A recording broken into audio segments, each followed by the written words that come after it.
way back in January of this year, before we knew what kind of crapfest 2020 was going to turn out to be. I shot a series of promos for this thing. They call it a snack spinner, but I like to think of it as a portable snack holder that spins. Now this project was going to have some challenges, first being the budget, as in there really wasn't much of one. So it was going to be a pretty small crew, and pretty light on equipment. The next one was that we had to shoot about 8 spots in 2 days. Now I'm telling you this because it really affected our approach on getting the look that we wanted.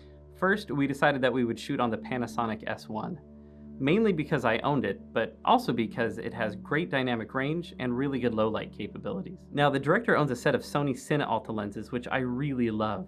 They're sharp, they're fast, very little chromatic aberration, but they're super heavy. Ultimately, we decided to shoot on this little guy. Yeah, I know it's a cheap lens, but I really love how it looks. When it's stopped down between a 2 and a 2.8, whatever's in focus is actually really sharp, and everything that's out of focus has a really nice, smooth quality to it. It's also important to think of the weaknesses that your camera system might have. I really like shooting on the Panasonic S1, but because there's no aliasing filter in front of the sensor, it's incredibly sharp, like too sharp. Really prone to moire sharp. So something that I like to do with this and other cameras is put some diffusion in front of the lens. This time, we decided to go with a 1/4 Hollywood Blackmagic filter. I also knew that we'd be shooting into windows a lot, and what was outside wasn't always very pretty. So we decided that we would blow out most of the windows that we saw. Another benefit of using that Hollywood Blackmagic filter is that it would give a nice subtle bloom to those highlights instead of a hard digital clip. So now let's go ahead and take a look at some of those spots, and then afterwards, we'll dissect how we shot it. No, I don't want that. You love grapes. No. All right. How about I choose what goes in these 4 slots, and you get to decide what goes in the last one. Okay. I want this 6. Oh. Okay.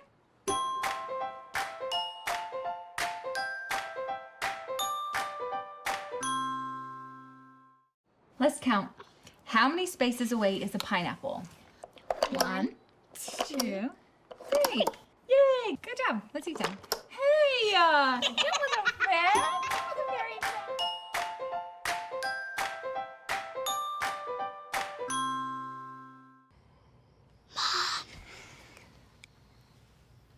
Mom, I have to go eat my snacks now. Okay.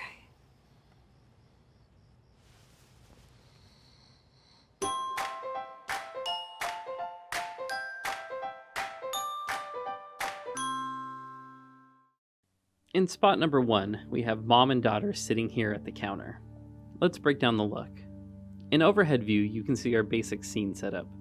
A 2-shot of mom and daughter, windows to the right, TV and hallway behind them. Placing the camera pretty much right in the middle for a standard 2-shot, my first order of business is usually to light a space for a general direction, find the frame, then spend some time finessing the image with additional lights and modifiers.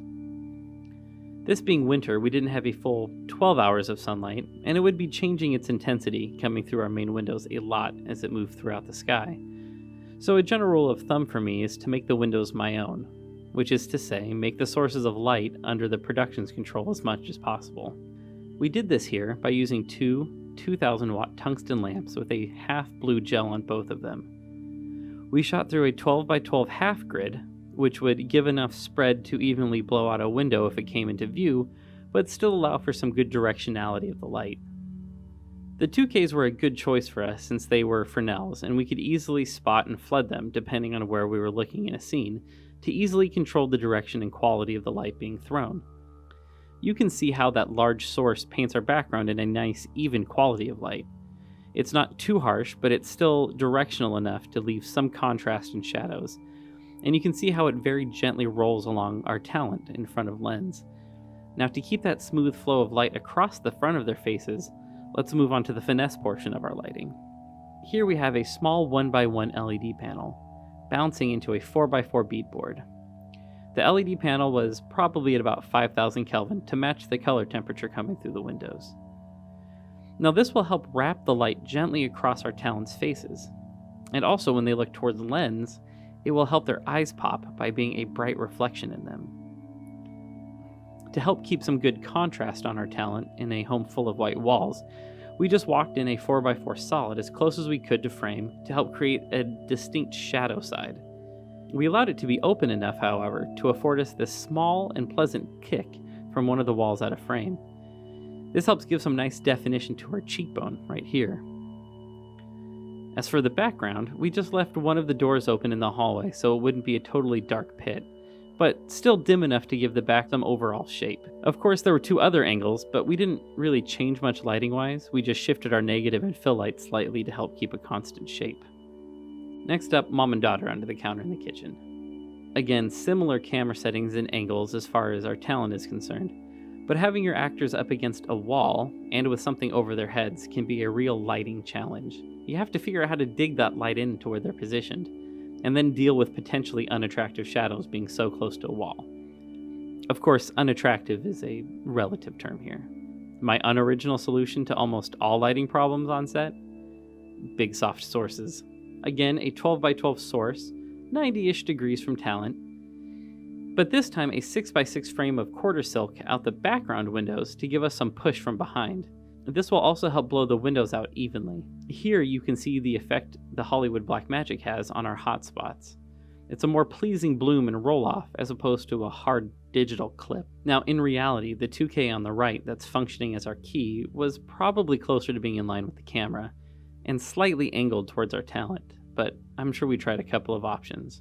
As far as the finessing phase, it just involved bringing in some negative, again to help maintain some shape and gradient to our talent and overall frame. In retrospect, I wish I would have made the source of our key a little bit higher, so as to not let so much light spill onto the underside of the counter here, so that the slab would have been a little bit darker. But all in all, for a minimal setup, I think it turned out well. The last spot we'll go over was this short little night shoot.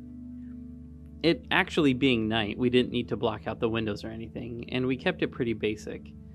Sometimes it's nice to play a practical in a scene to add some interesting light, or to pretend there are cars going by or a street light shining in. But the director wanted this to feel very middle of the night and to really embrace the darkness of the scene. Of course, you need some light to see something, so our motivation here was a full moon beaming in the windows. For our setup, we had 2 primary angles, and we used the direction of the windows to be our key.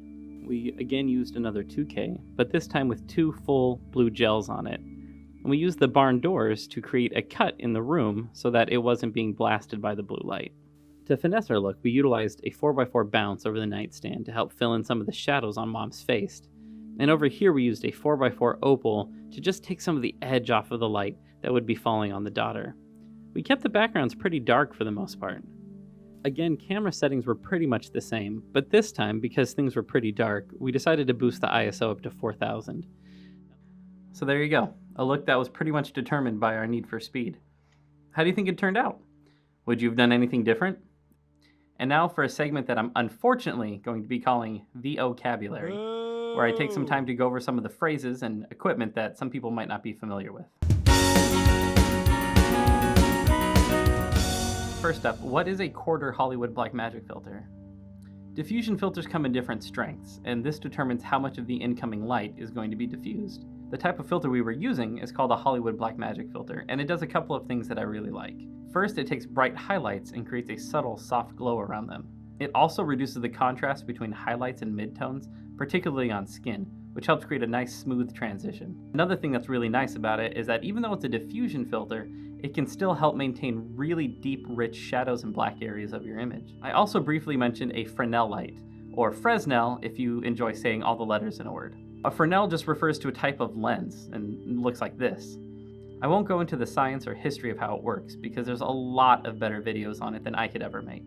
But for our purposes, all you need to know is a light that uses one of those lenses will project a beam of light in a predictable and controllable way. So by moving that lens closer or further from the bulb in your light, you're able to create a softer or more focused beam of light. That took a lot longer than I thought it would to make, but hopefully it was helpful for somebody. If there's anything that you'd like me to talk more on next time, let me know in the comments below. Thanks for watching, and I'll see you next week.